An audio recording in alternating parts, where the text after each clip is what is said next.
Thank you, Mr. Speaker.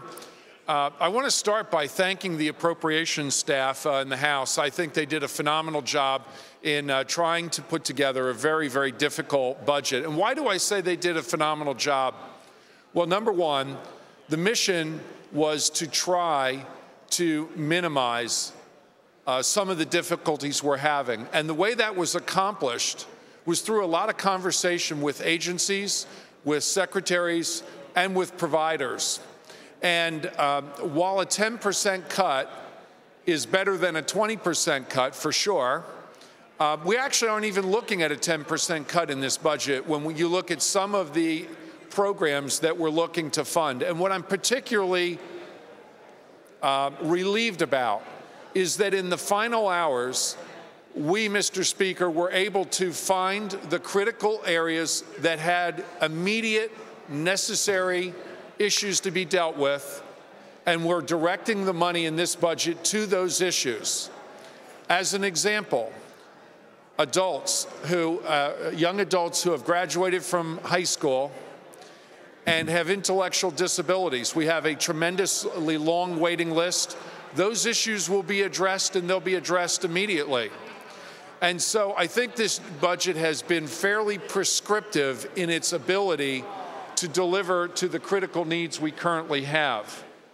I'm also thankful to particularly the majority chairman of the Appropriations Committee. You know, in a budget, Mr. Speaker, none of us ever get everything we want, but we all have lists. And each and every one of our members had at least an opportunity to run up the flagpole, the issue that they needed to have addressed. And while all of them are not addressed, there are some I'd like to talk about. One that's particularly important to me is a long-standing inequity in the funding formulas. And this budget and some of its accompanying bills will require departments to reevaluate funding formulas for things like aging.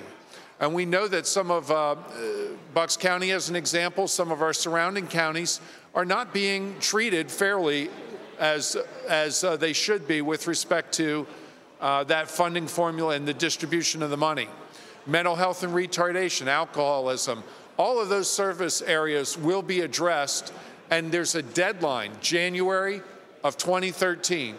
So right around the corner, we're finally going to have that addressed, and the legislature will have the ability to look at actual numbers and effect to make sure that our vulnerable citizens are taken care of. Mr. Speaker, I've already heard from some of my school districts, and while they would always like more, they are quite frankly shocked by the amount of money that is available in this budget because they understand what's taking place. And I have to compliment our school district's partners. My teachers in my local school have agreed to a new contract and have agreed to a 2-year freeze. So this pain that is being experienced throughout our budget is being shared, and people are stepping up and doing what they believe is right and doing their part to try to make things work. And that's an important thing that we need to do in the next year. We have to work through groups and work with people to make sure that individuals do not fall through the cracks. Mr. Speaker, I'd also like to talk about higher education. I saw an announcement today that Temple is not increasing their tuitions. Let me say that again. Temple, as a result of our efforts, is not going to increase tuitions. That is very welcome relief to our students who want to go to higher education. Our community colleges are receiving a slight increase, and there's stable funding for our state-relateds and our states. The other thing I'm quite happy about, Mr. Speaker, is the restoration of the CURE money. This CURE money goes towards critical research, and I want to compliment the legislature for ensuring that those one-time transfers that had originally been proposed are no longer part of this budget. Finally, Mr. Speaker, what I'd like to indicate to the members is, you know, we have so much money to spend, $27.6 billion, and it's a lot.